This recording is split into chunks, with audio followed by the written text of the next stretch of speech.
Muy buenas tardes. El Poder Judicial les da la más cordial bienvenida a la tercera Conferencia Anticorrupción 2019, denominada El delito de negociación incompatible, problemas dogmáticos y jurisprudenciales.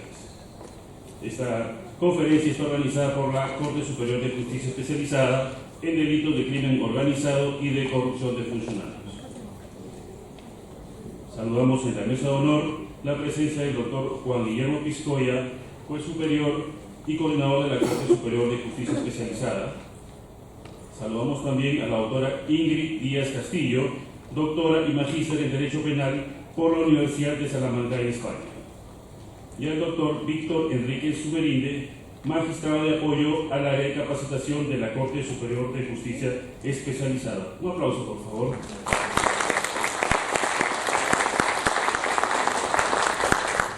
También queremos saludar a ustedes participantes, jueces fiscales, procuradores, abogados, defensores públicos, integrantes de la Policía Nacional del Perú, asistentes jurisdiccionales, asistentes de función fiscal, estudiantes de Derecho y público en general.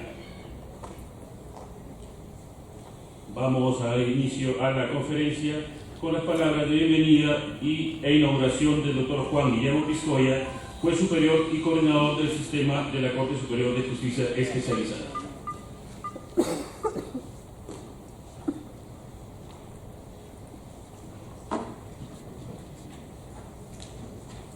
Buenas tardes, doctora Ingrid Díaz Castillo, señores magistrados, jueces y fiscales, personal jurisdiccional, abogados, procuradores, estudiantes de Derecho, miembros de la Policía Nacional y público en general.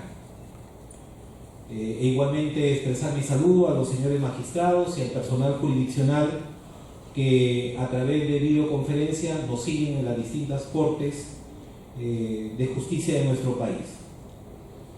Continuando con el desarrollo de nuestro plan de capacitación y de proyección académica, se ha programado para el día de hoy la tercera conferencia anticorrupción que se ha denominado el delito de negociación incompatible, problemas dogmáticos y jurisprudenciales. En ese sentido, para la Coordinación Nacional del Sistema Especializado en Delitos de Corrupción de Funcionarios, que actualmente es parte integrante de la Corte Superior de Justicia Especializada en delitos de crimen organizado y corrupción de funcionarios, es un alto honor y nos complace enormemente contar nuevamente con la participación de la doctora Ingrid Díaz Castillo, quien abordará el tema que ya se ha indicado. La doctora Ingrid Díaz Castillo, como muchos de ustedes conocen, es doctora y magíster en Derecho Penal por la Universidad de Salamanca, España, y debido a sus conocimientos especializados en materia de delitos contra la administración pública, abordará pues el día de hoy los problemas dogmáticos y jurisprudenciales del delito de negociación incompatible, que es uno de los delitos que con mayor frecuencia se someten a conocimiento de los órganos jurisdiccionales especializados de este sistema. Estoy seguro que el tratamiento del tema por parte de la doctora Díaz Castillo despejará nuestras dudas y afianzará nuestros conocimientos en la materia, permitiendo de esta forma que los operadores del derecho apliquen con mayor rigurosidad y eficacia todos los aspectos doctrinarios y jurisprudenciales del delito de negociación incompatible.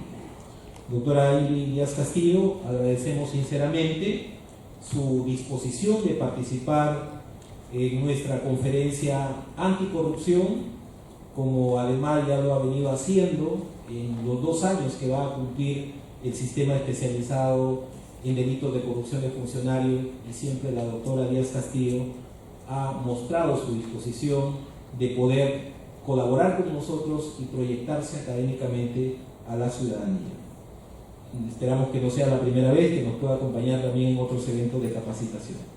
Con estas palabras doy por inaugurada la tercera conferencia anticorrupción, con la seguridad que serán satisfechas las expectativas que tenemos cada uno de nosotros. Muchas gracias.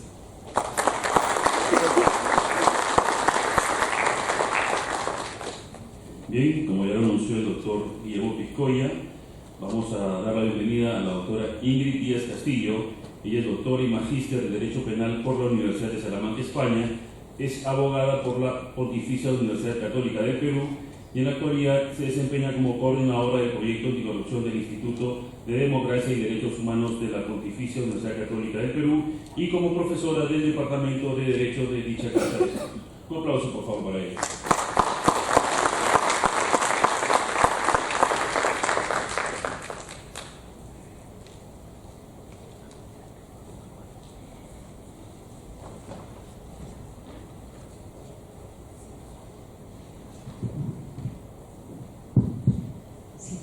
Muy buenas tardes, para mí es un gusto compartir otra sesión con todos y todas ustedes. También quiero agradecer a los organizadores de este evento por haberme invitado nuevamente a conversar en estas sesiones académicas. Como ya adelantó el doctor Piscoya, a mí me va a tocar trabajar el tema que pueden ver en la diapositiva. Le han titulado El delito de negociación incompatible, problemas dogmáticos y jurisprudenciales.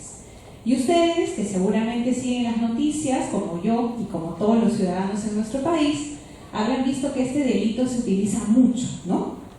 Y por ejemplo, en la actualidad, este tipo penal se ha puesto de moda por este caso, ¿no? ¿Quién es la persona que sale en la imagen? Es el exalcalde de la Municipalidad Distrital de Chorrillos, ¿no? Él ha sido condenado la semana pasada por el delito de negociación incompatible. ¿Qué cosa pasó en el caso de este exalcalde, ¿no? Les cuento rapidito para iniciar luego el debate sobre el delito. Este alcalde, cuando estaba en la Municipalidad Distrital de Chorrillos, aprobó que se comprara una excavadora hidráulica sobre neumáticos para servicios públicos. Y esta excavadora, ¿no es cierto?, para poder adquirirla, lo que se hizo fue aprobar una licitación pública, que es la 007 del 2008. ¿Qué cosa pasó en esa licitación? Se presentó un único postor.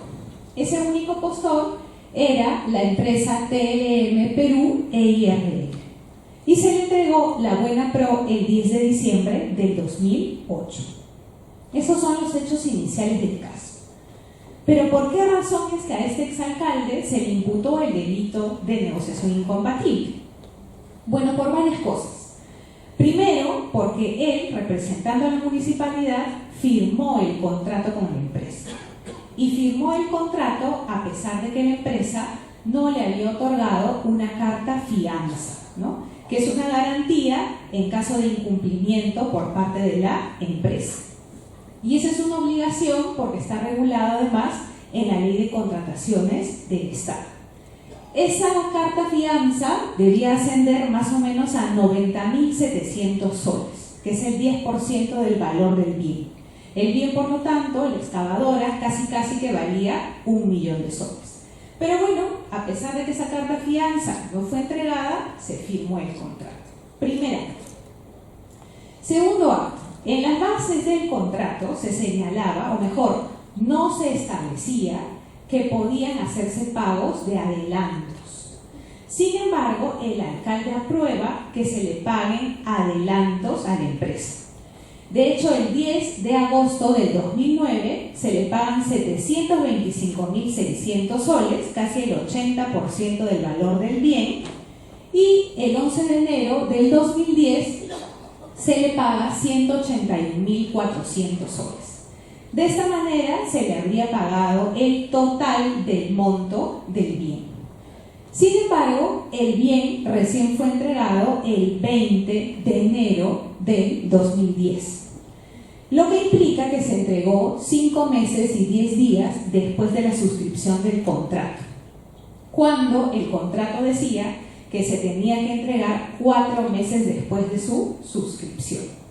¿Qué implica esto? Que también el alcalde debió exigir que se cobre una penalidad y tampoco se le exigió a la empresa cobrar esa penalidad.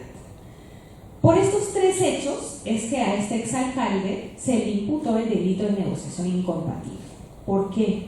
Se dijo que en tanto firmó el contrato sin exigirle la carta fianza a la empresa, le dio pago de adelantos cuando eso no estaba previsto en el contrato, y luego, ¿no es cierto?, no le cobró la penalidad, entonces habría realizado actos objetivos que denotarían un interés indebido en el contrato en el que estaba participando por razón de su cargo.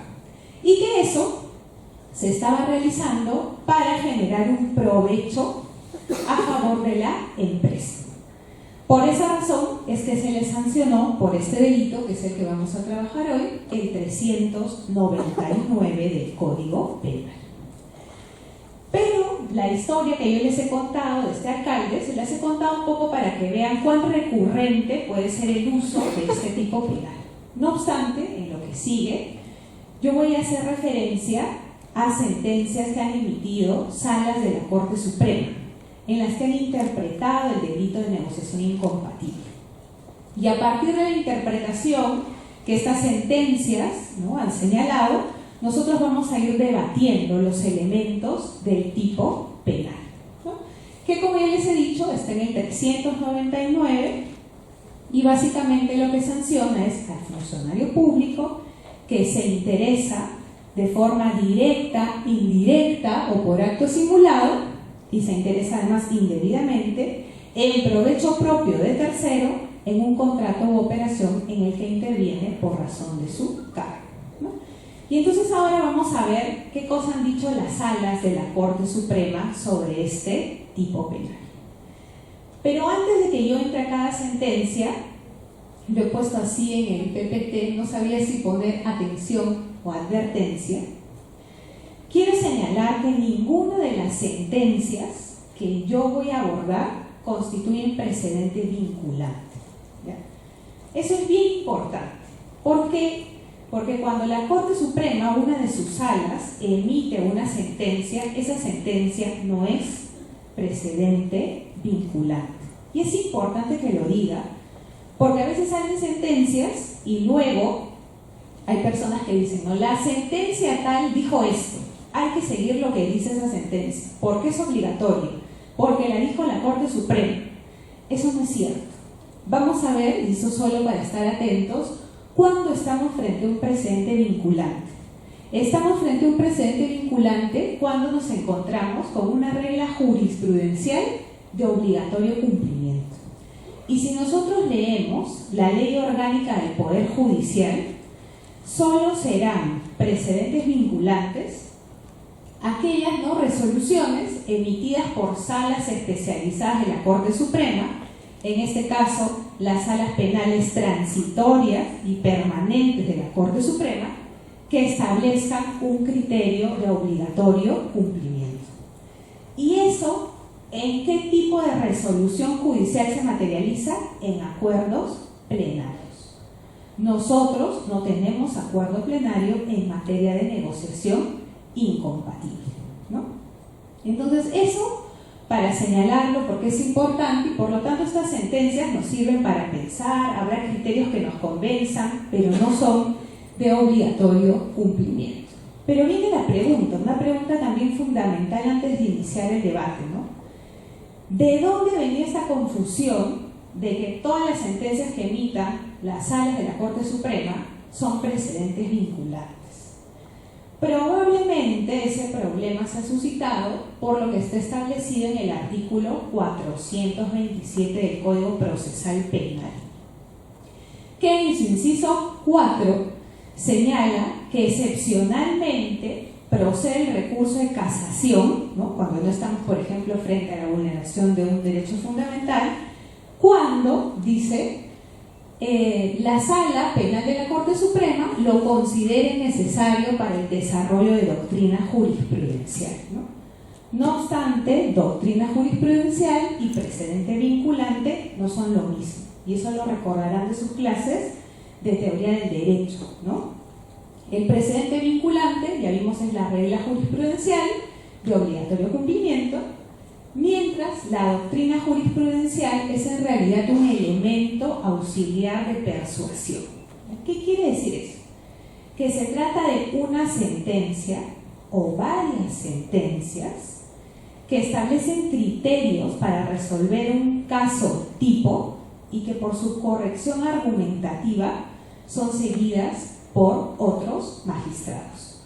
Entonces, cuando una sala de la Corte Suprema acepta un recurso de casación por este motivo, por doctrina jurisprudencial, es porque respecto a ese tipo de caso tienen que haber sentencias contradictorias que establecen criterios para resolverlos y esa sala se va a decantar por uno de ellos. Pero ese razonamiento que a ellos les parece correcto, no es de ninguna manera de obligatorio cumplimiento por el resto de instancias del Poder Judicial. Y un ejemplo de esto es lo que en su momento pasó con esa famosa casación 92-2017, ¿no? Esa fue una casación emitida por una sala de la Corte Suprema que desarrollaba el delito de lavado de activos. Y al final de la sentencia se señalaba que esa casación era un precedente vinculante. ¿Podría serlo? No. Porque para hacerlo, como dice el artículo 22 de la Ley Orgánica del Poder Judicial, tenía que haber sido aprobada por todas las salas especializadas de la Corte Suprema. Y por eso más adelante hubo un pleno en el que participaron los magistrados de todas las salas y, como ustedes saben, evidentemente no se siguió el criterio establecido por esa casación 92 del 2017. Eso es importante tenerlo en la mente, porque en negociación incompatible hay sentencias de ciertas salas que ya vamos a ver establecen criterios que muy adecuados no son y no nos vinculan, nos podemos desvincular de lo que señala. Ya está. Entonces, dicho esto, ya puedo empezar con mi primer caso. Ya, la primera sentencia que yo quiero trabajar es la casación 231-2017-PUN. Esta sentencia nos va a servir para trabajar el bien jurídico protegido en este delito, qué cosas se entiende por interés indebido, y también nos va a servir para trabajar si la negociación incompatible es un delito de peligro concreto o de peligro abstracto. Bien, quizás ustedes no ven muy bien desde sus sitios la fotografía. Este caso sucedió en Puno, en la Municipalidad Provincial de Melgar. Ya, a ver, les cuento rapidito qué pasó. Por el 2010, el alcalde de la Municipalidad Provincial de Melgar apoyó la realización de dos proyectos. El primer proyecto era el fortalecimiento de la asistencia técnica de productos agropecuarios y el segundo era la instalación de pastos cultivados y forrajes en las comunidades de la provincia de Melgar. ¿Qué buscaban estos dos proyectos? Estos dos proyectos tenían como finalidad que la municipalidad adquiriera semillas de alfalfa, dátiles e inoculantes, ¿no?, para que luego sean entregados a las personas que se dedicaban a la agricultura en esta zona, ¿no?, para que estos proyectos pudieran ejecutarse. ¿Ya? ¿Qué cosa pasó? Pasó que para comprar estos productos, primero se hizo una licitación, la licitación pública 02-2010. ¿Qué pasó con esa licitación? Se declaró desierta. Ninguno de los postores que se presentaron cumplían con los requisitos necesarios para poder hacerse de la buena prueba. ¿Qué cosa se hizo entonces? Otra licitación. La licitación pública, perdón, la 1 es 01 y esta es la 02-2010. ¿Qué pasó? También se declaró desierta. Como dos veces se había declarado desierta, ¿qué cosa correspondía? Correspondía un proceso de adjudicación de menor cuantía. Se hizo el proceso de adjudicación de menor cuantía, se declaró nulo, porque hubieron vicios al momento de determinar bien el procedimiento. Entonces se pasó a un cuarto proceso de adjudicación de menor cuantía, que es el 233-2010. Y este proceso de adjudicación de menor cuantía también se declaró desierto. Entonces, en 4 ocasiones, la Municipalidad Provincial de Melgar no pudo encontrar un postor que le pudiera proveer de los bienes que les había señalado. ¿Y qué pasó? Como 4 veces hubieron 4 concursos y no hubo postor ganador, al alcalde se le ocurrieron 2 cosas. Primero, que se tenía que señalar que esta era una situación de desabastecimiento, ¿no?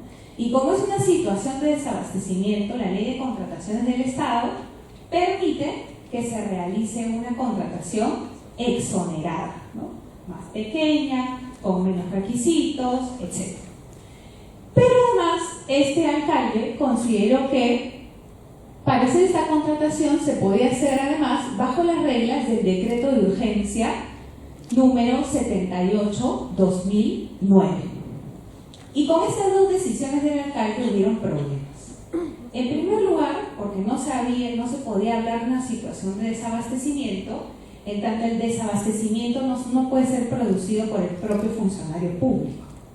Y en segundo lugar, este decreto de urgencia no era aplicable porque solamente servía para contrataciones que no superaran los 550.000 soles. Y la compra de estos bienes equivalía a 1.592.000 soles.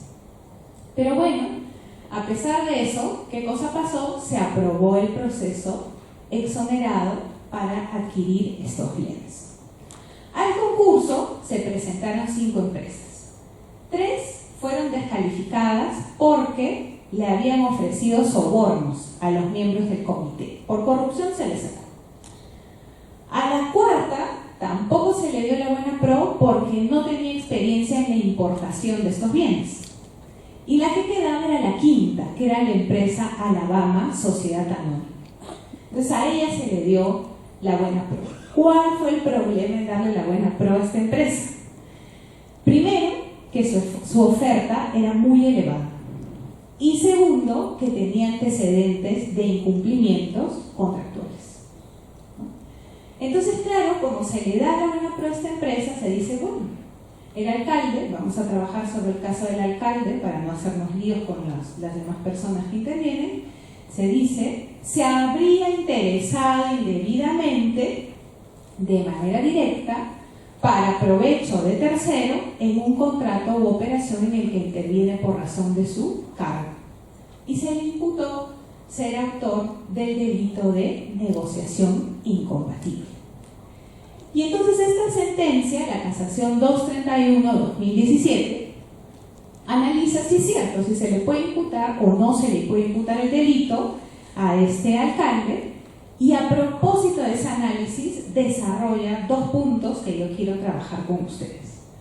Lo primero que dice es que el alcalde no podría responder penalmente por el delito porque el interés en el delito de negociación incompatible es sancionable, dice, siempre que implique un provecho para el funcionario tercero. A pesar que ha sido discutida la naturaleza de este provecho, señala, debe aclararse que en definitiva posee una connotación económica. Y dice más, a pesar que el tipo no exige un perjuicio económico efectivo, sí requiere un riesgo para el patrimonio estatal, por lo que solo será sancionada la conducta idónea para tal fin. ¿Qué cosa nos quiere decir con eso esta casación?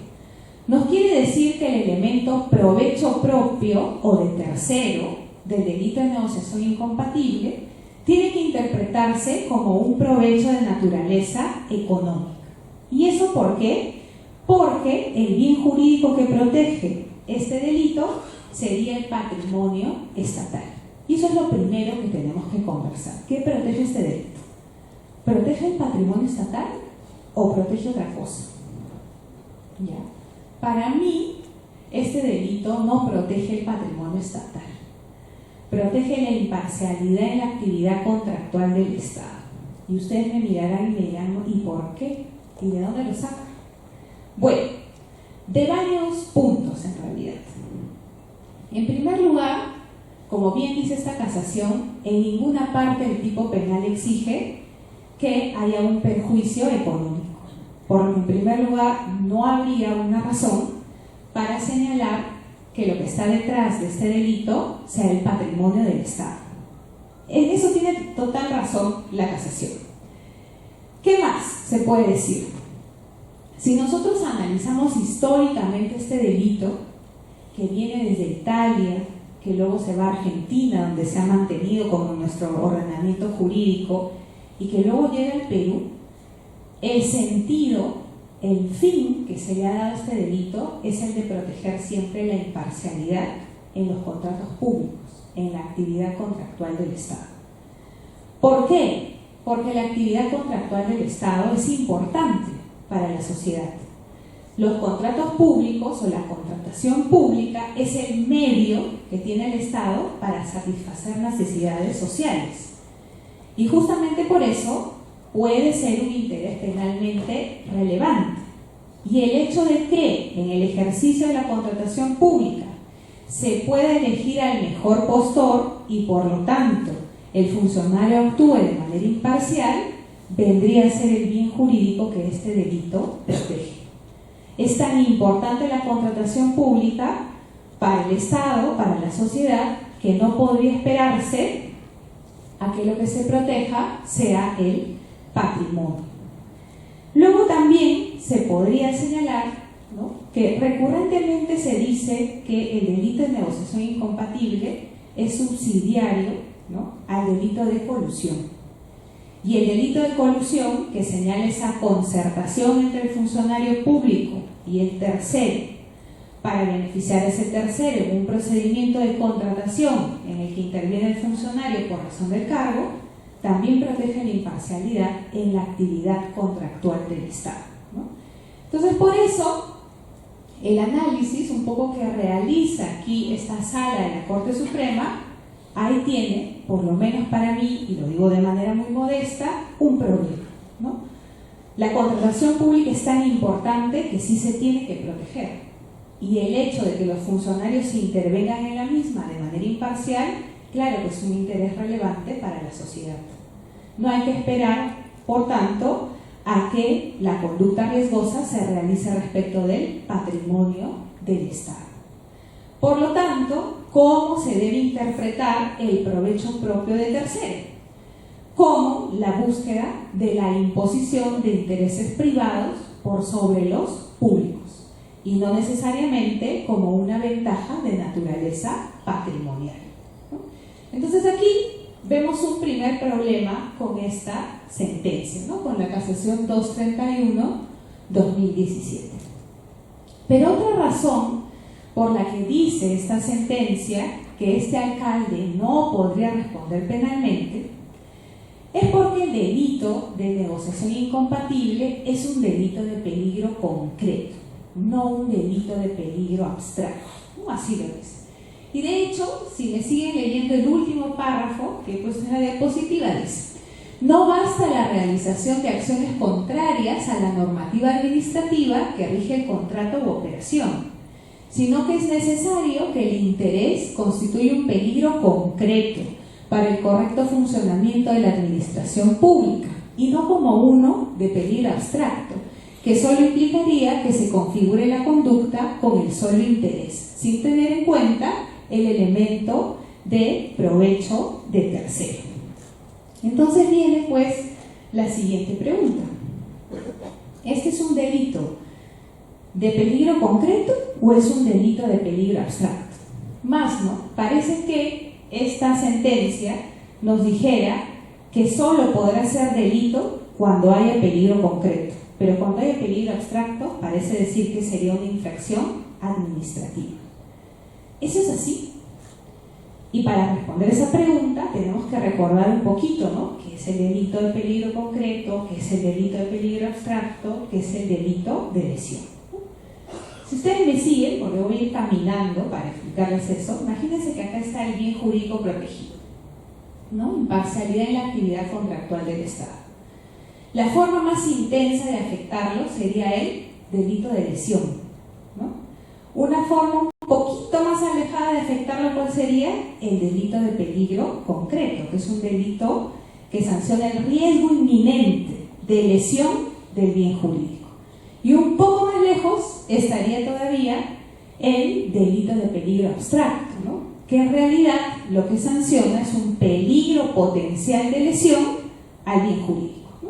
Eso para recordar. Bien, ¿este tipo penal es de peligro concreto o de peligro abstracto? De peligro concreto no es, porque en primer lugar el tipo penal tendría que establecer de alguna manera que lo que busca es sancionar ese peligro inminente al bien jurídico penal. Y en este caso no es así. Dice que se sanciona al que se interesa para provecho propio de tercero. El provecho propio de tercero es una finalidad ulterior que persigue el tipo penal. Por lo tanto, no se requiere de un riesgo inminente para el bien jurídico. Pero viene a propósito de eso varias preguntas, ¿no? Esta sentencia un poco la da a entender. ¿Cuál sería entonces la diferencia entre el delito y la infracción administrativa?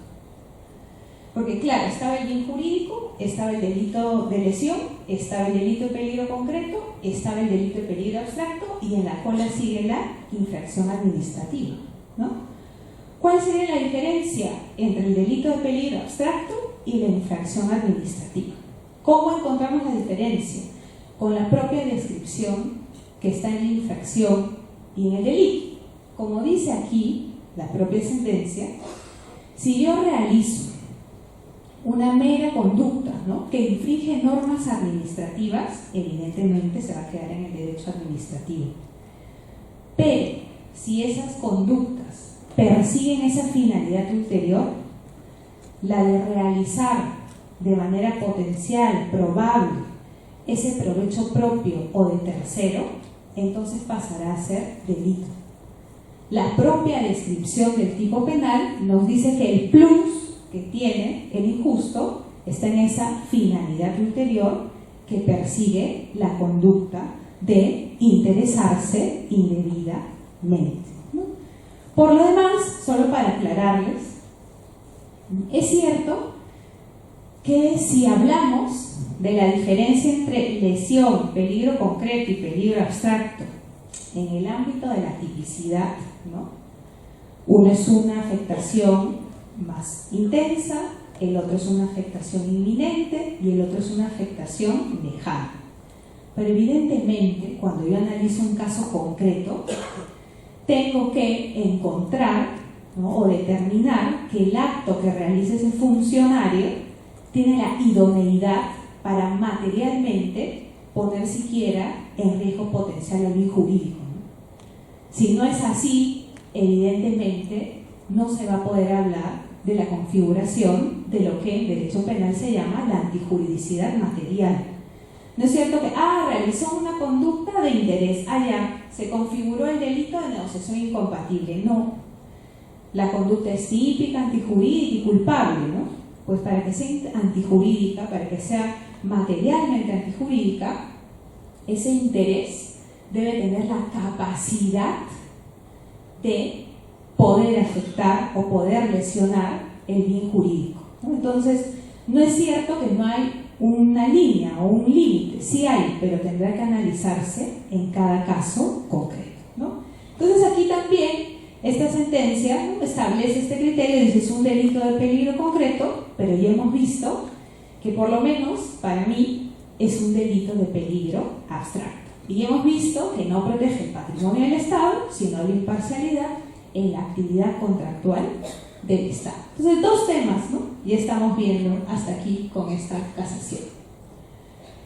Bien, otro caso, la casación 67-2017. No ven la foto, pero esa foto es del Colegio Melitón Carvajal. Y yo les voy a contar ahora el caso de los colegios emblemáticos, ¿no? ¿Y qué pasó? Pasó que a propósito de este dinero que se entregó para, ¿no?, arreglar estos colegios que tenían una historia, ¿no?, en el país, en el Colegio Melitón Carvajal se dijo o se buscaba arreglar el gimnasio, ¿ya? Entonces, en las bases, ¿no?, del concurso, para que alguna empresa se haga de esta obra, se dijo que el techo del gimnasio tenía que ser de policarbonato. Y se dijo que el piso tenía que ser de parquet, ¿ya? ¿Quién gana aquí la buena pro? El consorcio de Archimont. ¿Qué cosa sucede? Les voy adelantando, que ellos hacen esta obra, pero hacen el techo no de policarbonato, sino de calaminón. Y hacen el piso no de parquet, sino un piso laminado. Ustedes se darán cuenta que es más o menos fácil y evidente distinguir cuando hay un piso laminado de un parquet, ¿no? O cuando hay un calaminón de un policarbonato. De hecho, yo antes de venir preguntaba cuál era la diferencia entre uno y otro material, y más o menos el policarbonato, por ejemplo, vale 5 veces lo que valdría el calaminón. Bueno, pero ¿dónde viene acá la historia? ¿Por qué les estoy contando este caso, no? Porque esta construcción, ¿no? O este arreglo del gimnasio tenía que ser supervisada, ¿bien? Y tenía que ser supervisada por la Oficina de Infraestructura Educativa, que forma parte del Ministerio de Educación. Y en este caso intervienen 3 personajes de la OINFE: el jefe de la OINFE, el jefe del área de obras y el coordinador del área de obras. Nosotros nos vamos a centrar en la responsabilidad del jefe del área de obras. ¿Qué pasa? Este jefe, como lo vamos a ver más adelante, tenía que fiscalizar, supervisar que la empresa cumpliera, ¿no?, con los requerimientos establecidos en las bases y que ellas mismas aceptaron al firmar el contrato. Sin embargo, el 16 de julio del 2011 y el 19 de agosto del 2010, este jefe del área de obras emitió 2 informes.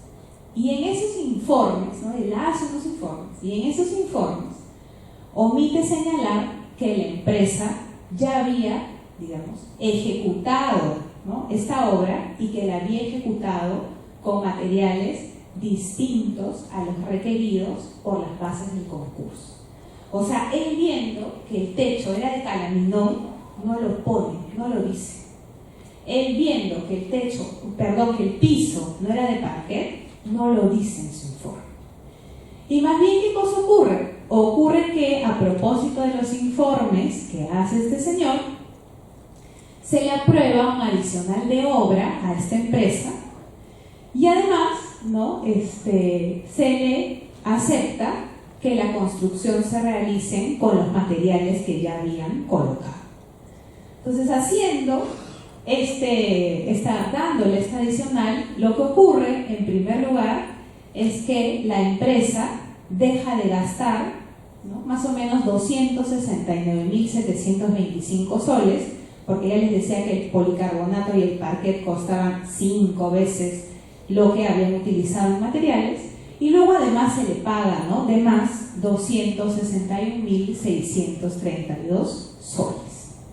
Bueno, por esto al jefe del área de obras se le imputa el delito de negociación incompatible, ¿no?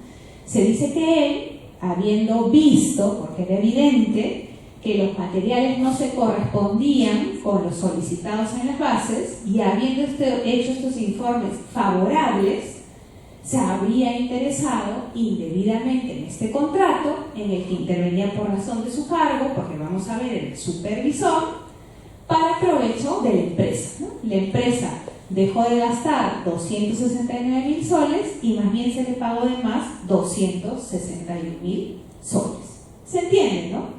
¿Por qué la imputación? Bueno, entonces en esta sentencia a este señor se le absuelve. Se dice que no responde por el delito de negociación incompatible.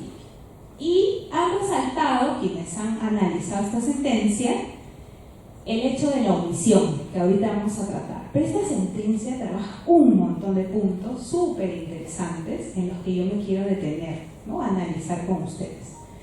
Miren el primer argumento por el que absuelven a este señor. Dice: el delito de negociación incompatible abarca 3 modalidades: el interesarse directa, indirectamente o mediante acto simulado. Al procesado se le imputó la primera modalidad, interesarse directamente, ¿no? Hizo el informe. Supuesto que se configura mediante un acto comisivo, dice, no pudiendo configurarse dicho delito a través de una conducta omisiva, lo que sería posible solo en los casos de interés simulado, dependiendo del caso concreto. Sin embargo, el procesado fue denunciado por esta modalidad. Ya. Esta primera respuesta, digamos, de la sentencia nos permite trabajar las modalidades de comisión del delito de negociación incompatible. Si ustedes ven el tipo penal, ¿no? El 399 dice el que se interesa indebidamente, directa, indirectamente o por acto simulado. Directamente, ¿qué implica? Que el sujeto actúa, ¿no? Realiza, omite la conducta de manera personal. Yo hago el informe que no señala que estos señores utilizaron un material que no se correspondía con el establecido por las bases. Luego está la modalidad indirecta. ¿Cuándo se configura esa modalidad? Cuando el sujeto activo utiliza un intermediario, se ha dicho, para realizar la conducta típica. Y el acto simulado es cuando el funcionario público, ¿no?, aparenta la defensa de intereses públicos, cuando en realidad lo que está haciendo es anteponer los intereses privados por sobre los públicos. Entonces viene la pregunta, ¿no? ¿Por qué esta sentencia dice que el delito solo puede cometerse de manera omisiva si se realiza mediante acto simulado, pero no si se realiza de manera directa o indirecta? ¿Por qué? Luego, si ustedes leen los otros párrafos, no dice por qué. De hecho, si en principio nos guiáramos por el sentido común, hasta más difícil sería realizar de manera omisiva un acto simulado, ¿no? Es más difícil de imaginar. Pero ¿por qué lo dice, no? En este extremo, esta sentencia adolece de motivación. No dice. Como ustedes saben, los delitos pueden cometerse de manera activa o de manera omisiva, ¿no es cierto? Y ustedes saben que hay algo que se llama la omisión propia, cuando el tipo penal taxativamente sanciona la omisión, pero también existe la omisión impropia, ¿no es cierto?, que se construye a partir del artículo 13 del Código Penal. Y en principio la omisión está permitida para todos los tipos penales, siempre que los verbos rectores así los permitan. Yo me podría interesar indebidamente de manera omisiva y en el primer supuesto, digamos, ¿no?, actuando directamente, sí. ¿Por qué no? Si yo, por ejemplo, teniendo la obligación de detectar algún defecto en la construcción de una obra, adrede, no digo nada, ni hago nada, cuando sé que lo debería hacer, que de mí depende que se determine si esa obra cumple con los requisitos de las bases o no, ¿por qué no podríamos hablar de un delito de negociación incompatible en comisión por omisión? Y ese es el problema con esta sentencia, que no dice por qué no. Lo único que dice es que solo se podría realizar, en este caso, el interés indebido de manera omisiva en el tercer supuesto, si se realiza mediante un acto simulado. No lo explica. Entonces, en principio, como les decía, por omisión, siempre que los verbos rectores, siempre que el caso lo permita, también se puede cometer un delito, ¿no? Ese es el primer punto que señala esta sentencia, en el que la mayoría se ha quedado, pero esta sentencia es particularmente interesante. Otro argumento por el que absuelven a este señor dice: de otro lado, el sujeto activo de negociación incompatible será solo quien tenga a su cargo el contrato u operación para la administración pública. Es decir, él permitirá afirmar que por dicho motivo intervienen estos dirigiendo su accionar siempre en provecho propio de tercero. El acusado venía desempeñándose como jefe del área de obras de la OINFE, perteneciente al Ministerio de Educación. en cuyo requerimiento de servicios, materia de este contrato, se señalaban sus actividades a desempeñar, entre las que se encontraban coordinar, supervisar, que era lo que tenía que hacer, evaluar y controlar las actividades técnicas o administrativas que desarrolla la OINFE en relación a las obras a ejecutarse o en ejecución. Y sí, ¿no? De ello se desprende que su labor era fiscalizadora, que la sentencia lo dice, y no de dirección, no teniendo poder de decisión de firmar contrato de obra ni de modificar los términos de estos, de tal forma que resultara beneficioso para terceros. Entonces esta sentencia nos dice que como este señor no podía, ¿no?, realizar actos de dirección, sino que su trabajo era de fiscalizar la ejecución de los contratos públicos, no podría ser sujeto activo del delito de negociación incompatible. Y en realidad ahí se contradice, ¿no? Porque si nosotros viéramos este cuadrito, que es el cuadrito, digamos, general de la contratación pública, tiene tres fases, ¿no? La fase o la etapa preparatoria, la etapa de selección y la etapa de ejecución. Este señor, ¿en qué etapa participa? En la de ejecución. ¿Cuál es su trabajo? Fiscalizar. Mediante una fiscalización ausente, puede este señor, ¿no?, interesarse indebidamente en el contrato en el que evidentemente está participando por razón de su cargo. Sí. ¿Podría ser sujeto activo del delito? Por supuesto, ¿no? Es sujeto activo del delito el funcionario que interviene por razón de su cargo. Está clarísimo, ¿no? De hecho, la propia sentencia señala que él era fiscalizador. Y aquí lo que hace es emitir un informe sin señalar el defecto, la deficiencia que había en la construcción de estas obras. Claro que podía ser sujeto activo del delito. Pero más, dice también que este señor no puede responder porque dice: además, los órganos de mérito no analizaron el elemento subjetivo del delito de negociación incompatible, por cuanto en las respectivas sentencias no se aprecia fundamento alguno sobre la conducta subjetiva del procesado, de haber realizado con dolo directo la acción de favorecer a las empresas contratistas, y tampoco, dice, especificó los motivos que habría tenido dicho procesado para favorecer a las mencionadas empresas. ¿De qué está hablando acá la sentencia? ¿De qué elemento? Del elemento subjetivo, ¿no?, del dolo. Dice: no se ha aprobado el dolo en este caso,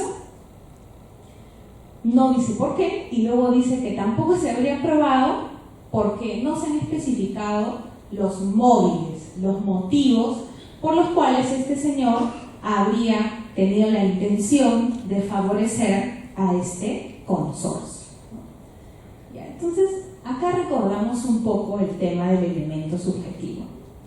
El delito de negociación incompatible es un delito doloso, ¿no? ¿Por qué no es culposo? Porque para que sea culposo, el propio tipo penal tendría que establecerlo, ¿no? El que por culpa se interesa indebidamente en un contrato u operación por razón de su cargo. Y no lo dice.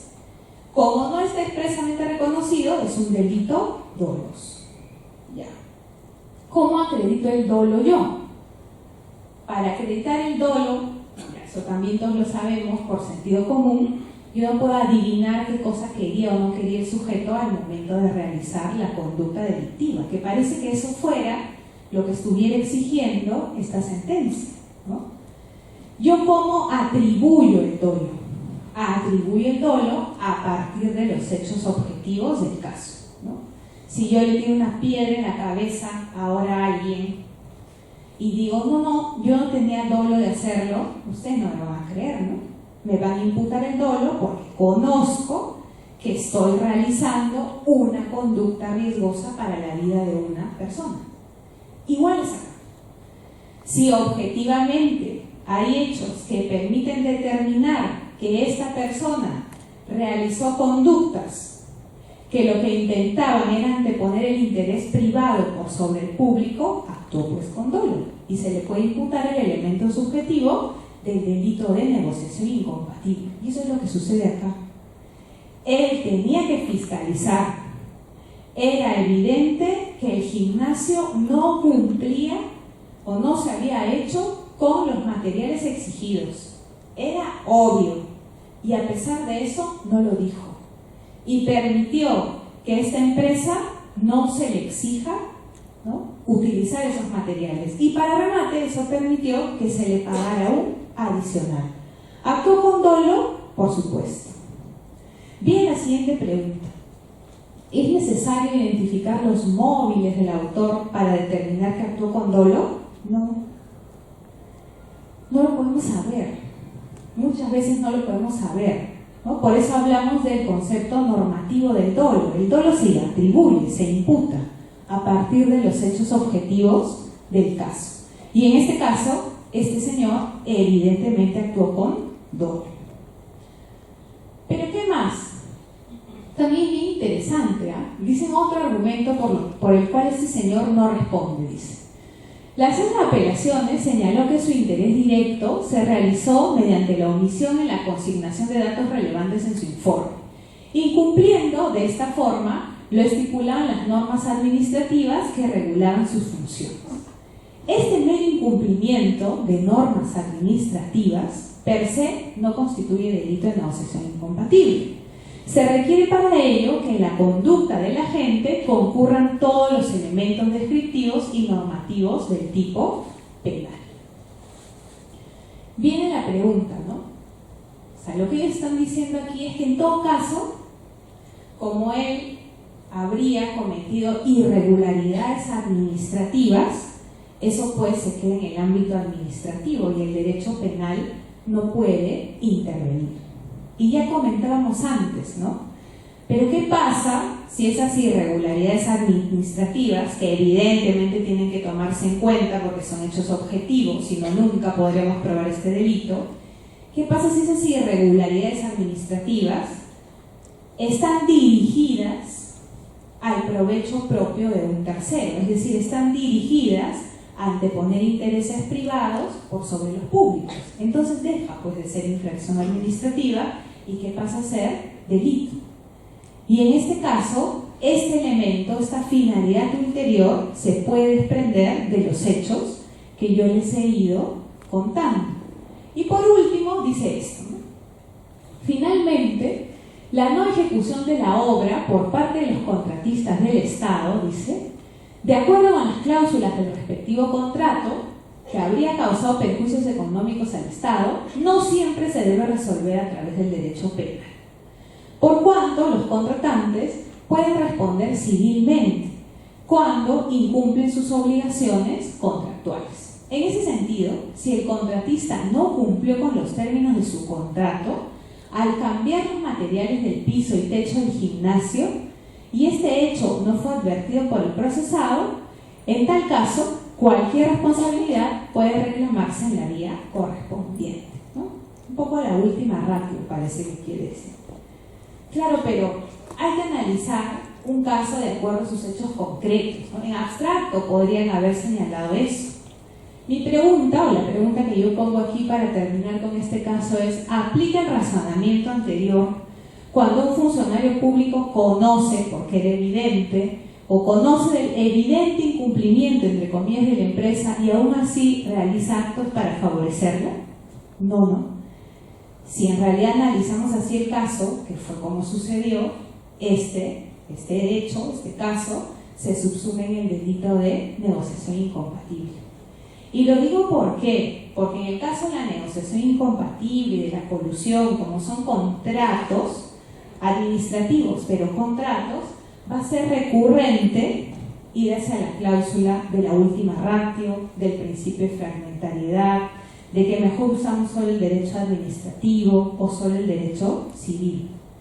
Pero claro, hay que analizar el caso en concreto. Si no es un mero incumplimiento, sino que más bien el funcionario se da cuenta que alguien realiza una obra, ¿no?, sin respetar lo establecido por las bases, y a pesar de ello no lo reporta, y eso le genera además beneficio a la otra persona, evidentemente ya no es un mero caso de responsabilidad civil, también puede haber responsabilidad penal. Y esos límites también se van a trabajar mucho con estos delitos. Entonces, más temas, ¿no? Aquí hemos trabajado como 4 temas importantes para el delito de negociación incompatible. Y a otro caso. Este es el recurso en nulidad 666-2016 de Ancash. Si alguno reconoce ese escudo, es de la municipalidad de Pomabamba, en Ancash. ¿Qué cosa pasó en este caso? En este caso, lo que se quería era construir 2 aulas en una institución educativa, la 84029, que estaba en Pajash, perdón. Entonces, ¿qué pasa? La municipalidad tenía su comité especial permanente, y ese comité especial permanente tenía que hacer un concurso y tenía que ver quién era el ganador del concurso, ¿no? Entonces, ¿qué pasa? El concurso lo gana CIH Contratistas Generales, ¿ya? Y se le da la buena pro el 22 de agosto del 2008. Pero hay un problema con que esa empresa gana. Bueno, de hecho hay 3 problemas, que es lo que puesta en la diapositiva. El primero, que no se le podía otorgar la buena pro porque la empresa no estaba inscrita en el Registro Nacional de Proveedores del Ocio. Y ese es un requisito, ¿no?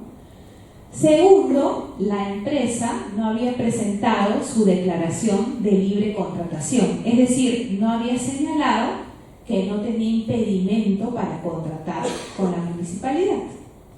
Pero a pesar de eso se le da la buena pro. Y lo tercero, lo peor, es que esa empresa, de hecho, no podía contratar con la municipalidad porque el teniente alcalde de la municipalidad era socio fundador de la empresa.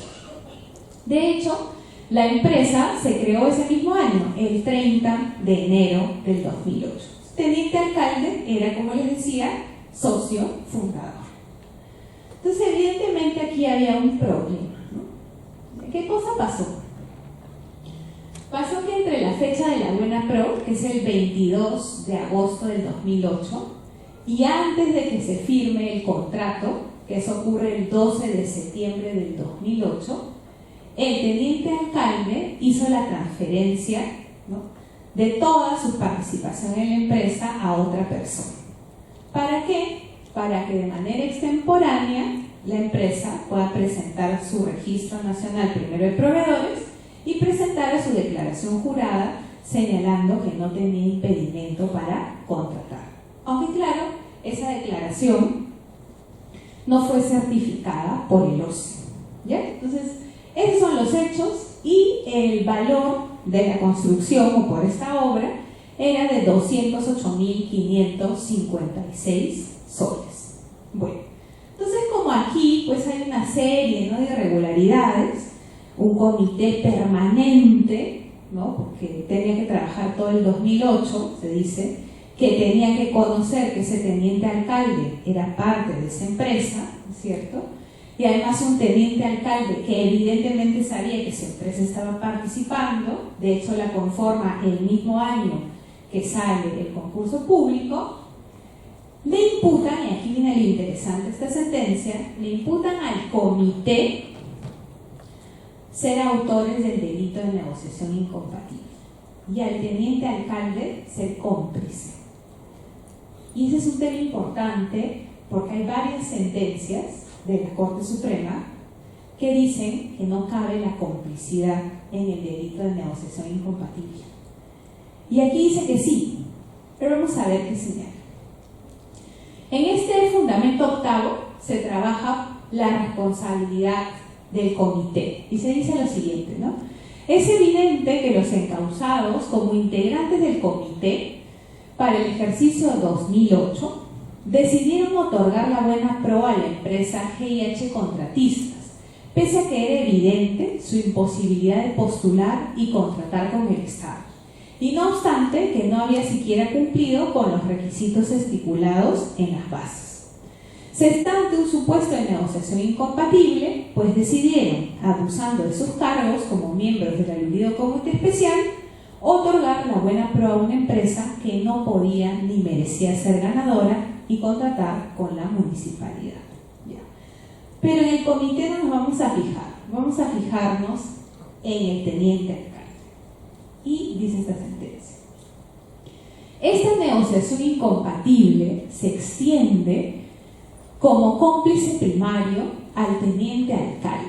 Y vamos a ver los argumentos, ¿no? Dice: miembro accionista de la empresa GIH Contratistas Generales, el mismo que como tal se prestó a esta intervención legalmente proscrita, y por ello completa la conducta típica. Dice: su condición de ser uno de los dos socios fundadores de la empresa formada ese mismo año 2008 determina tanto que el conocimiento de la participación en ese proceso de contratación pública no pueda ser negado, cuanto que estaba en condiciones de concretar la obtención de la buena pro. Y sigue, este párrafo es todavía más interesante, dice: el encausado, el teniente alcalde, no solo conoció que esa empresa no podría intervenir en esta adjudicación directa, sino que, de uno u otro modo, en razón de su cargo de teniente alcalde, superior jerárquico de sus coimputados, prestó auxilio, dice, o ayuda para que tal participación de la empresa tenga lugar, e intervino en que se concrete la obtención de la buena pro por los autores. No puede negarse tampoco la concurrencia de un plan delictivo y la intervención de los imputados según el rol acordado. Bueno, esta sentencia, como les decía, es importante porque, claro, mientras hay otras que dicen que no se puede sancionar la complicidad en la negociación incompatible, esta dice que sí, ¿no? Más allá del razonamiento que hay aquí, que puede ser por partes discutible, ¿no? Se plantea la pregunta: ¿se puede o no se puede hablar de participación en la negociación incompatible? Y yo en otra oportunidad también lo había dicho, ¿no? Yo no creo que se tenga que descartar la posibilidad de una complicidad en la negociación incompatible. Y siempre he puesto un caso que además yo no me lo he inventado, que me lo han contado, que sé que sucede mucho en el ámbito de las contrataciones, en el que pueda aplicar, ¿no? Y en el que una complicidad no implica una concertación como para que sea, ¿no?, subsumir en el delito de colusión. Se señala que en el ámbito de las contrataciones, por ejemplo, para bajarle los requisitos a las bases, ¿qué cosa se hace en muchos casos? Intentar declarar desierto un concurso. Entonces, un funcionario público lo que está buscando es que determinado concurso se declare desierto para que, al aprobarse las siguientes bases, la empresa a la que quiere favorecer, con la que ha acordado, ¿no?, darle un beneficio en esta contratación, sea la que gane. Entonces, en el primer concurso, ¿qué hace, no? Para que se declare desierta, le pide a postores que no cumplen con los requisitos que se presenten y colaboran, por lo tanto, en ese interés indebido que tiene él, ¿no?, para provecho en este caso de tercero, porque si se declara desierto ese concurso, entonces luego ya podrá aprobar nuevas bases y en ese otro concurso podrá ganar el postor con el que tiene un acuerdo. Entonces yo, por lo menos, no descarto la posibilidad de que se plantee una complicidad en la negociación incompatible. No todos los actos de un tercero que interviene o que colabora en el interés del funcionario público van a ser colusión. Y hay casos, ¿no? Entonces habría que ir analizando cada caso concreto. Esta sentencia, más allá de que estemos o no de acuerdo con el razonamiento que plasma, nos hace pensar que sí, tampoco se puede descartar la complicidad en la negociación incompatible. Esta casación seguro la conocen. Yo siempre la trabajo, le tengo un especial interés, voy a decir. ¿Quién es el de la foto? ¿Quién es? Wilfredo Oscorín, que ha sido presidente regional de Ayacucho. Hay una casación también súper famosa, ¿no? Esta, la 23-2016, que trabaja su caso. Lo voy a contar rapidito porque seguro ya la conocen, ¿no? Este caso ocurre entre el 2011 y 2012. El gobierno regional de Ayacucho en noviembre del 2011 aprueba una convocatoria a una licitación pública para comprar vehículos, ¿ya? Para comprar maquinarias, porque se tenían que arreglar las pistas en determinadas zonas del Perú, ¿no? Se hace una licitación pública, se iba a seguir un proceso regular, el normalito de la ley de contrataciones con el Estado. Pero ¿qué pasa, no? A los días, el gerente general del gobierno regional pide al Consejo Regional que ese concurso público, el largo que se iba a realizar, se declare nulo. Porque en realidad dice que Ayacucho estaría en situación de emergencia y por lo tanto procede una contratación exonerada o directa, ¿no? Que es más pequeña, que tiene menos requisitos, etc. Bueno, mediante un acuerdo regional, el número 109 del 2011, se aprueba que se haga esta contratación exonerada y Wilfredo Corima, a través de esta resolución ejecutiva, la 1409, señala que sí, pues procede la contratación exonerada.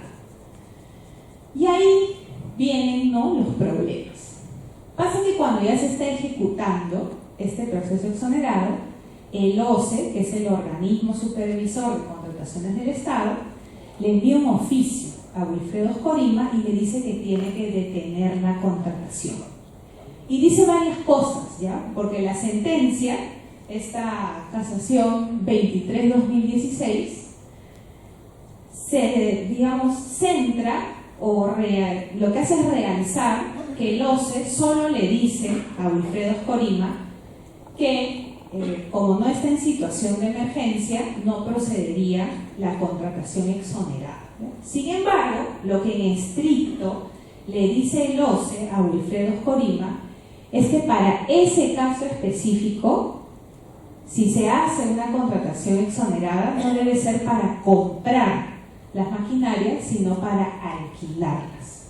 Y en los oficios, en algún extremo, también llega a señalar que, claro, no se encontraría en situación de emergencia porque se sabe que todas esas épocas del año en Ayacucho llueve, porque de hecho antes ya se estaba haciendo un proceso regular de contratación.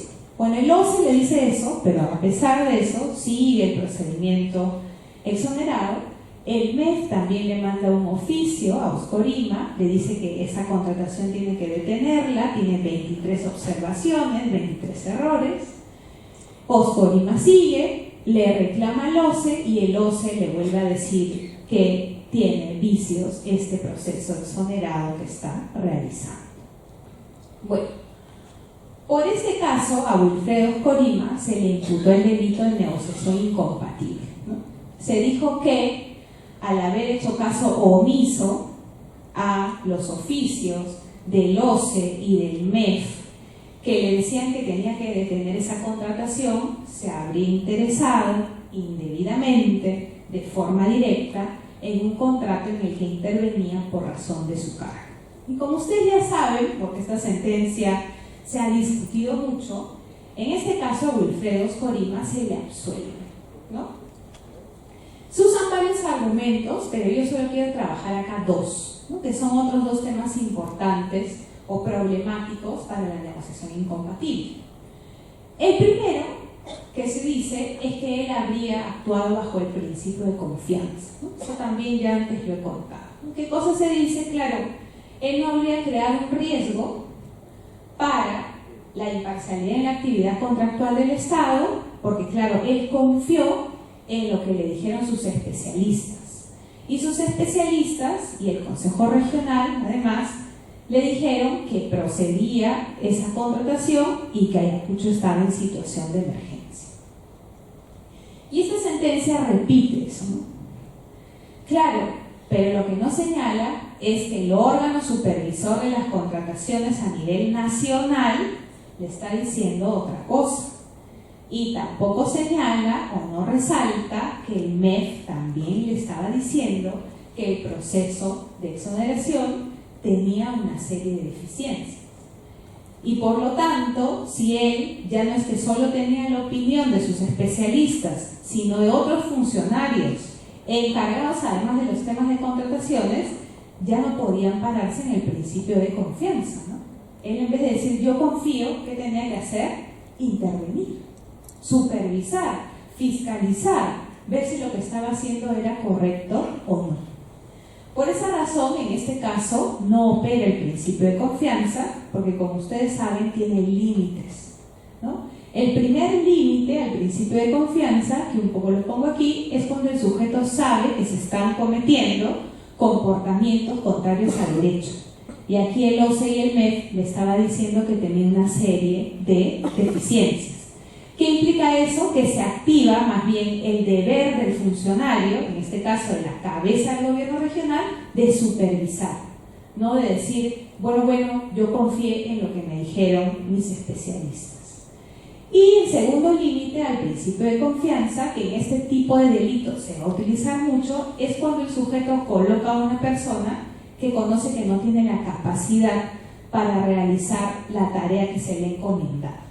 Si yo pongo de tesorero o de tesorera a una persona que sé que no tiene la capacidad de realizarlo, no puedo pues decir luego, cuando comete un delito, que yo confío, porque ya conocía de su falta, por ejemplo, de expertise.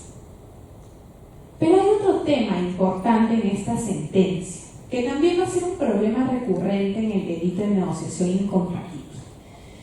El delito de negociación incompatible tiene un contexto de comisión, ¿no? Se realiza en el marco de las contrataciones públicas. Y entonces a veces para entender si en un caso concreto se ha configurado o no el delito, vamos a tener que manejar necesariamente conceptos de la contratación pública. Y en este caso, ¿no? Ese fue un problema. ¿Por qué?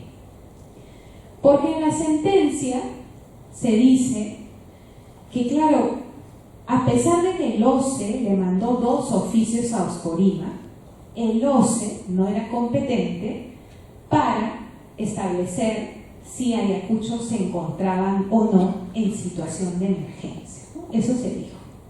Y de hecho, si nosotros revisamos la ley de contrataciones y vemos el artículo 52, se establecen las funciones del OCE.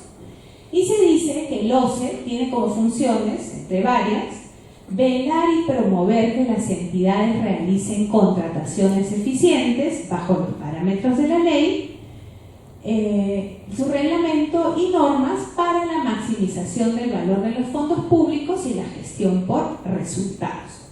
¿Qué tiene que hacer el OCE? ¿Cuál es su función? Su función es determinar si en el caso concreto la modalidad de contratación que se está utilizando, por ejemplo, resulta ser la que maximice más los beneficios para la entidad pública, ¿no? Y en este caso, el OCE actuó de acuerdo a sus funciones, porque el OCE, más que cuestionar en este caso si había o no situación de emergencia, lo que le estaba diciendo era que ese proceso de exoneración, como lo estaba llevando, no era el que maximizaba más los recursos de la entidad. ¿Por qué? Porque le convenía más hacer un procedimiento para alquilar esas maquinarias que para comprarlas. Eso es lo que le estaba diciendo el OCE. Pero esta sentencia realza lo que no es tan importante, porque el OCE soltó el comentario de que además le parecía que no estaba en situación de emergencia, pero lo que estaba diciendo era que esas reglas que estaban utilizando en el proceso de exoneración no eran las que maximizaban las ventajas o los beneficios de la entidad pública, en este caso del gobierno regional de Ayacucho.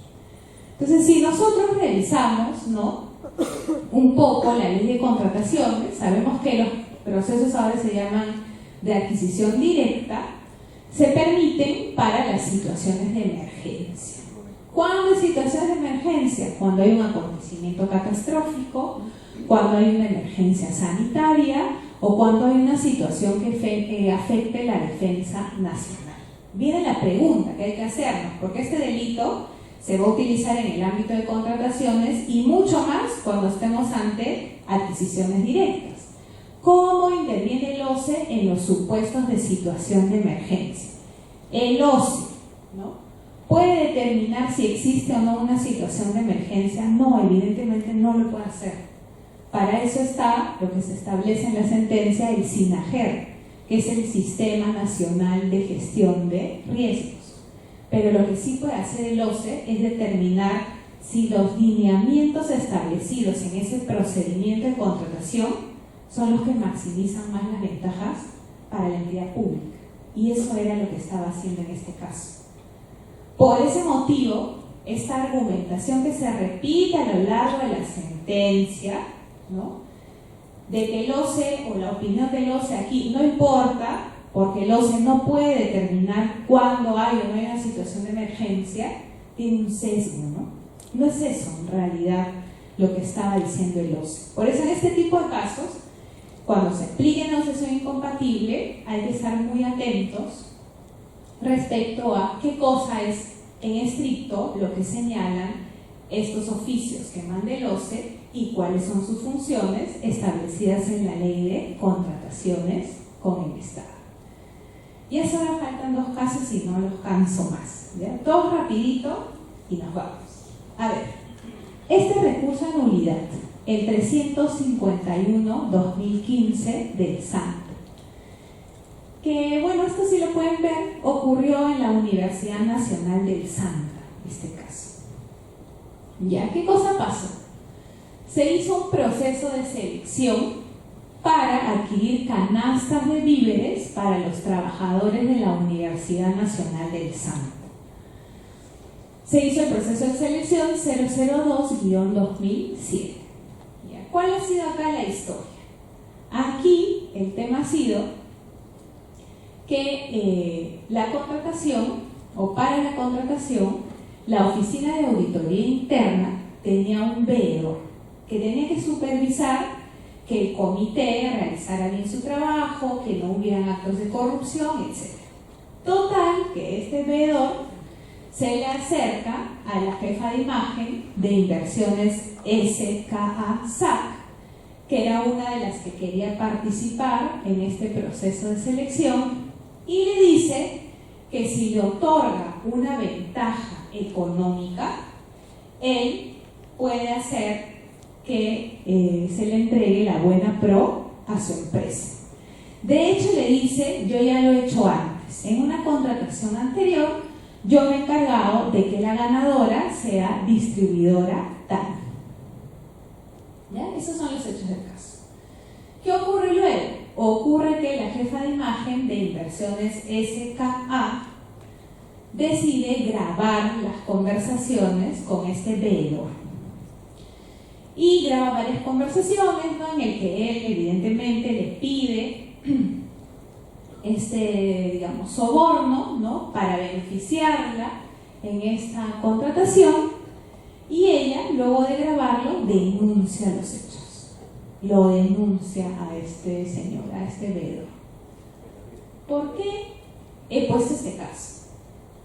Porque a este señor lo condenan por el delito de negociación incompatible, ¿no?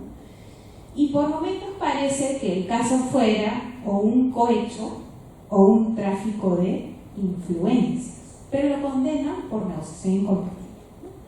Vamos a ver, ¿qué cosa dice?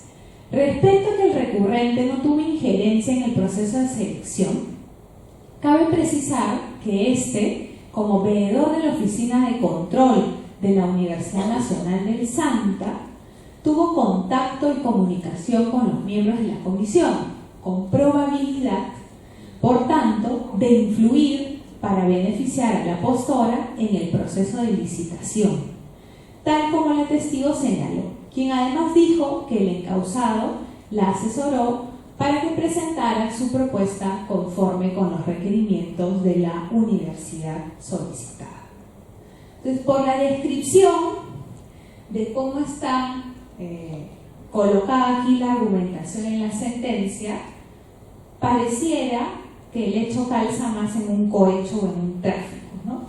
podría decirse que es un cohecho porque, claro, es un funcionario público que solicita una ventaja indebida para realizar una conducta en violación de sus obligaciones. Se podría decir, ¿no?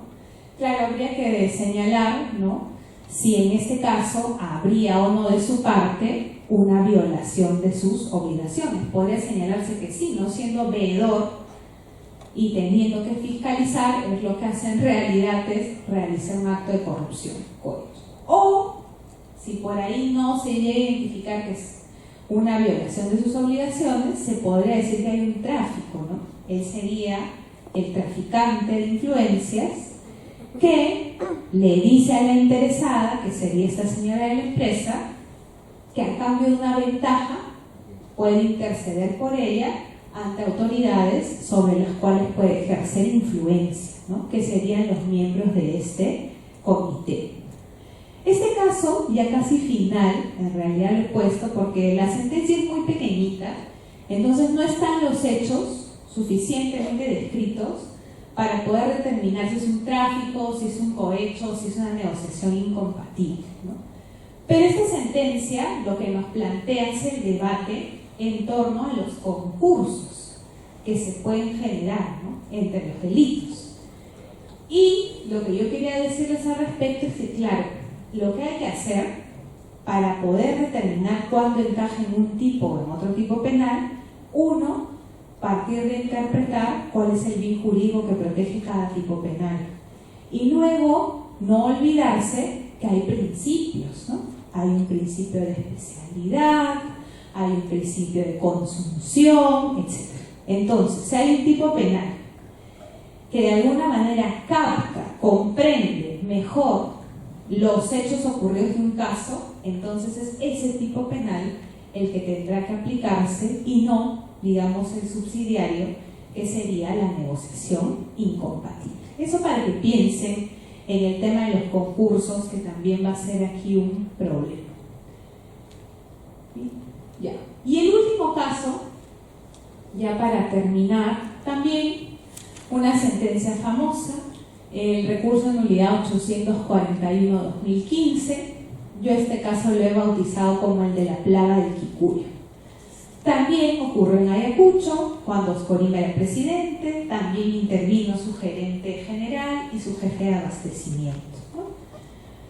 Pasó que se decía que había en Ayacucho, allá también por el 2011-2012, la misma fecha que el caso anterior, había un pichito que era el Kikuyo que estaba matando a los pastos.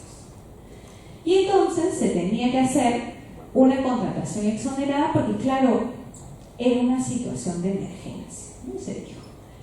Entonces se tenía que contratar unos camiones que tuvieran unas maquinarias, ¿no?, especiales para rociar el veneno que mataría a la plaga.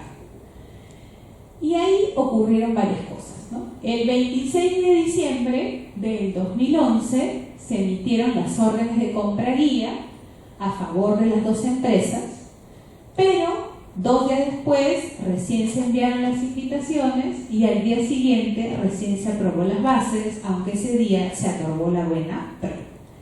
Entonces es cierto, ¿no? Había como, no seguía un orden cronológico, ¿no?, las acciones que se habían realizado. Y luego pasó que cuando se firmó el contrato, en las bases se decía que estos tractores, junto evidentemente con los implementos especiales para rociar el veneno, como en una situación de emergencia, tenían que entregarse a los 2 días de firmado el contrato, porque era una situación de emergencia. Pero se autoriza que se entreguen los tractores 10 días después y los implementos especiales para rociar el veneno 30 días después. Entonces vino el cuestionamiento, ¿no? Que era una situación de emergencia, ¿por qué les da tantos días entonces al proveedor para que te entregue estos bienes? Y por este caso se le imputó al gerente general de esa época del gobierno regional de Ayacucho y al jefe de abastecimiento negociación incompatible, ¿no? Se dijo que al otorgarle a esta empresa la buena pro, ¿no?, y luego permitirle entregar los bienes no en 2 días, sino con mucho tiempo posterior, habrían realizado actos que denotarían un interés indebido para favorecer a esta empresa. Esta sentencia se trabaja en varios puntos, pero yo solo lo he puesto por una razón. Porque esta sentencia se dice que en todo caso aquí lo que se han cometido son irregularidades administrativas. Y las irregularidades administrativas, dice esta sentencia, no pueden ser indicios de la comisión del delito de negociación incompatible, ¿no? Y eso, como ya lo he venido diciendo a lo largo de la sesión, es falso. ¿Por qué? Porque si no, ¿cómo vamos a probar la negociación incompatible? Evidentemente, las irregularidades administrativas serán indicios. Y si llegamos a determinar que están dirigidas, ¿no es cierto?, a anteponer el interés privado por sobre el público y por lo tanto a buscar el provecho propio o de un tercero, colocando en riesgo la imparcialidad en la actividad contractual del Estado, sí que se pueden tomar en cuenta para imputar el delito de negociación incompatible. Esta sentencia dice que no. La pregunta es, ¿y si no utilizamos las irregularidades administrativas, cómo vamos a probar este delito? No lo vamos a probar, ¿no? ¿Se dan cuenta? Bien, pues estas serían todas las sentencias que yo he querido trabajar. La idea ha sido ir viendo a partir de casos cuáles son los problemas que plantea el delito, y vuelvo a mi primera advertencia o atención, ¿no?, del inicio. Ninguna de estas sentencias es precedente vinculante. Por lo tanto, los criterios que establecen, muchos de ellos ya hemos visto, y por lo menos para mí tienen deficiencias, no tienen por qué ser seguidos. Sería interesante si en todo caso que hubiera en su momento un acuerdo plenario sobre este tipo penal. Entonces yo me quedaría hasta aquí para ver si hay alguna pregunta. Muchas gracias.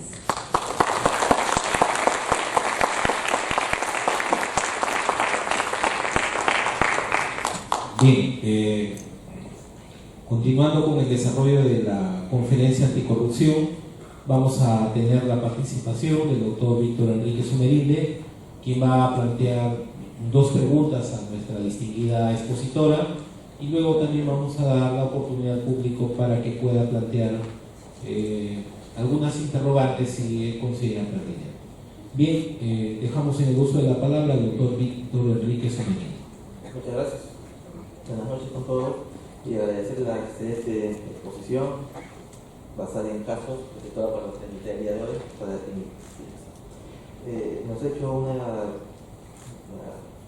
evaluación dogmática, jurisprudencial de casos muy sui generis emitidos por la Corte Suprema, y justamente me quiero detener en el caso, en la casación 67 de 2017, ¿no?, cuando se habló sobre el tema de complicidad.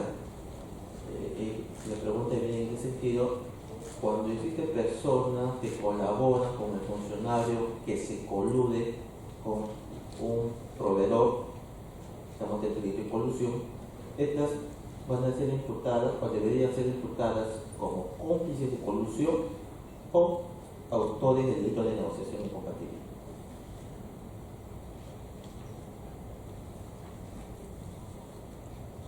Y en la segunda pregunta es también un tema que aún no nos queda, bueno, no lo tenemos muy claro en concreto, pero es uno sobre las conductas sobre las cuales recae el delito de negociación, que es la contratación pública u otras operaciones. ¿Qué se debe entender por las otras operaciones? ¿Necesariamente contratos o actos unilaterales de Estado? Muchas gracias. Gracias. A ver, varias cosas, ¿no? Sí, pues es un debate, ¿no? Cuando hay un funcionario público que se concierta con un tercero y hay otros funcionarios que intervienen apoyándoles, la pregunta es ¿cómo responden esos funcionarios? Yo creo que depende, ¿eh? Si a partir del caso se logra determinar que ellos lo que hacen es adecuar su conducta al plan trazado por el funcionario público y el tercero, se les puede imputar como cómplices. Pero si no se llega a determinar que ellos adecuan su conducta, colaboran, ¿no?, en la materialización de ese acuerdo de voluntades, yo me decantaría por una negociación incompatible. Y luego sobre el tema de las operaciones, sí, pues eso es un debate, ¿no? Porque en la negociación incompatible se dice que se sanciona al funcionario público que se interesa en provecho propio de tercero en contratos u operaciones en las que interviene por razón de su cargo, ¿no? Claro, la pregunta es ¿qué comprende operaciones? Yo, por el bien jurídico que identifico, estoy tentada, la verdad, a restringirlo a que operaciones se entienda como modalidades de contratación pública. Si yo parto de lo que protege el delito es la imparcialidad en la actividad contractual del Estado, me parece a mí, ¿no? Y porque también se ha dicho que este delito es subsidiario de la colusión, y en la colusión, si nosotros vemos los elementos, además del tipo, sí que protege la imparcialidad en la actividad contractual del Estado. Entonces, tendería a restringir. Pero es cierto, también he visto que hay sentencias en las que se entiende operación como un acto, digamos, unilateral que se realiza en el Estado, ¿no? Por ejemplo, en el caso Cofopio, era una entidad que tenía que entregar terrenos, ¿no es cierto? Y al momento de entregar los terrenos acuerda con particulares para dárselos, ¿no? Cuando no cumplían, digamos, con los requisitos para ello. La pregunta es, ¿ese contexto puede ser comprendido, ¿no?, por estos delitos? ¿Se puede entender eso, por ejemplo, como una operación? A mí me sigue quedando la duda, ¿no? Me sigue quedando la duda porque yo creo que negociación es subsidiaria a colusión, pero entiendo que hay una línea que interpreta que la negociación es subsidiaria al cohecho también, ¿no? Y que entonces solo protegería la imparcialidad y podría aceptarse esa interpretación de operación, pero yo en principio me iría por la otra interpretación. Muchas gracias. Bien. Pasamos ahora a dar la oportunidad al público presente para que pueda plantear sus interrogantes. En primer lugar, sí, doctor, en primer lugar, por favor, si nos ayudan con el micrófono, hay un micrófono ahí. O si no alcanzan el micrófono acá. ¿Ya? Acá, por favor, este micrófono, ven, señorita. Luego, doctor. Ahí, sí, por favor. A ver, alce la mano para que le den la mano, por favor. Ahí está. Bien. Ahí. Correcto. Bien, por favor. Sí, puede formular su pregunta. De todo, agradecerle por la conferencia muy interesante. Mi pregunta iba, en este caso de autoridad de participación, entiendo de que estos delitos se rigen por la teoría de infracción del deber. En todo caso, los funcionarios públicos, sea cual sea su grado de participación, no responderían como autor necesariamente, y en el caso de los particulares como cómplices.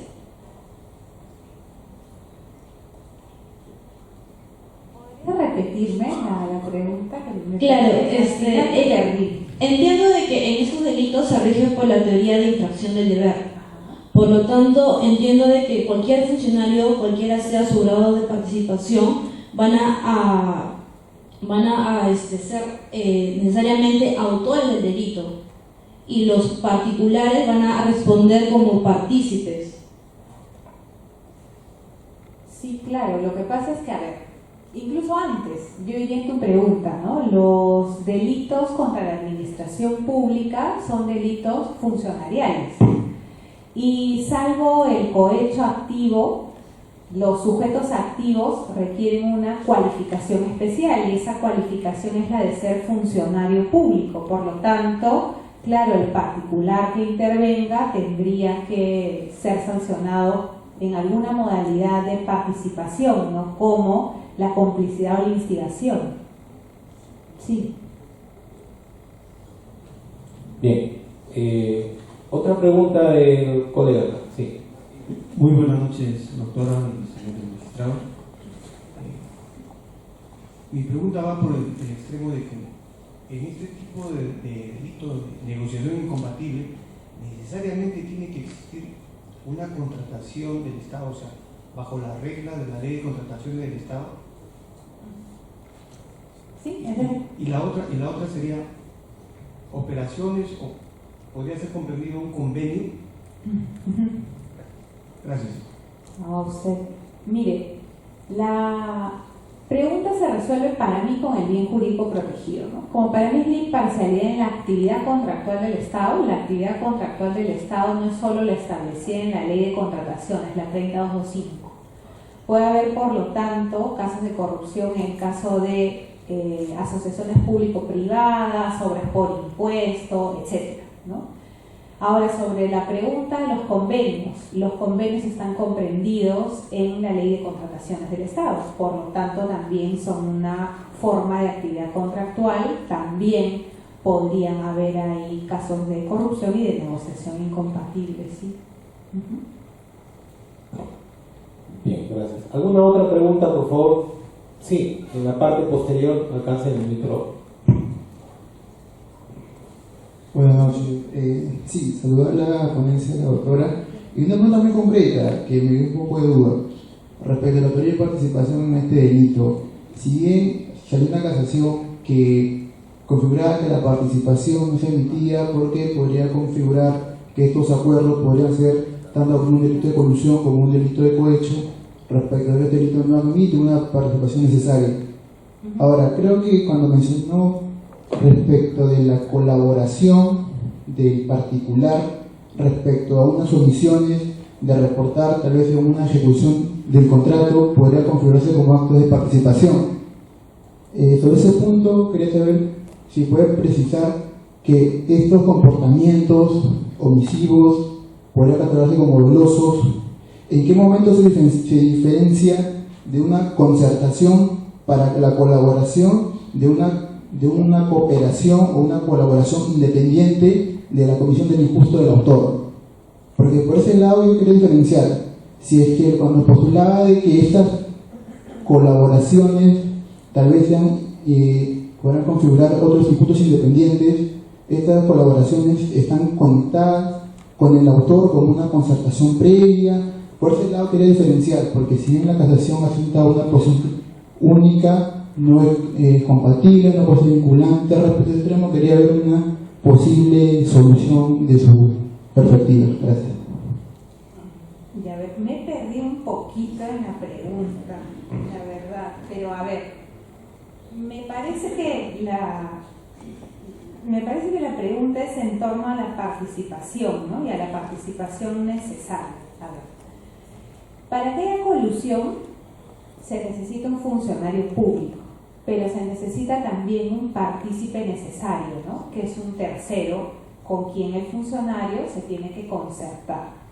Se habla ahí de participación necesaria porque este es un delito de encuentro, ¿no es cierto? Se encuentra la voluntad del funcionario con la voluntad del tercero, que puede ser un particular. Pero claro, en el delito de negociación incompatible no es que se hable de participación necesaria, sino de participación, que puede ser un cómplice, ¿no? O un instigador. Si yo en el marco, ¿no? Era un poco lo que yo decía, y espero así resolver la pregunta porque me he hecho un poco lío con la formulación.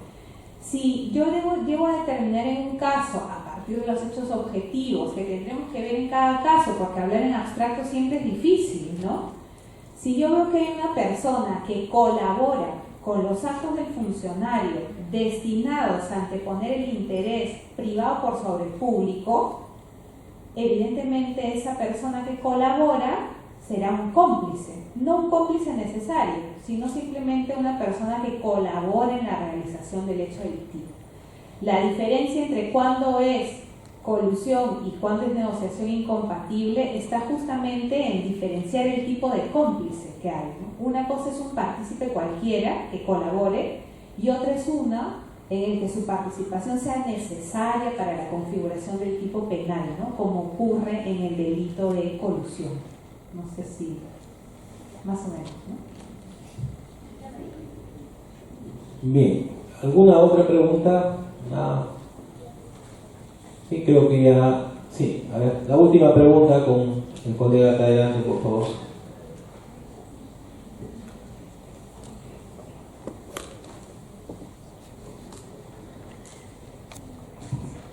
Buenas noches. Mi pregunta es respecto al caso del fiscalizador que omitió consignar la realización de otros materiales. ¿No cree usted que también debió habérseles imputado a los que sí tenían poder de decisión el delito de negociación incompatible y posiblemente formularse ante el fiscalizador una posible participación? Sí, en el caso sí se les imputó, sino que como yo les contaba, sí, claro, si yo me detengo en cada interviniente en el caso, los tengo acá sentados hasta la 1 de la mañana, no acabamos nunca. Entonces yo solo elegí a esa persona para trabajar ahí el tema de omisión, adrede lo elegí así. Pero es cierto que a los otros también se les imputó negociación incompatible. ¿Por qué no podría ser él un mero cómplice? Porque, a ver, él realiza, de hecho, la conducta más importante, porque a partir de esos informes es que se tenía que determinar, uno, si la empresa había cumplido con la obligación, y dos, si se le podía o no otorgar el adicional. Por eso su conducta no era de mera colaboración, y a él se le imputó autoría, como a los otros dos también, ¿no? Pero yo solo trabajé el caso de él, porque en el caso de este personaje se veía más el elemento omisivo, era por esa razón. Bien, muchas gracias. Bien, un aplauso por favor para la doctora Ingrid Díaz por su excelente participación. A continuación, invitamos al doctor Juan Guillermo Piscoya para dar las palabras de clausura de esta conferencia.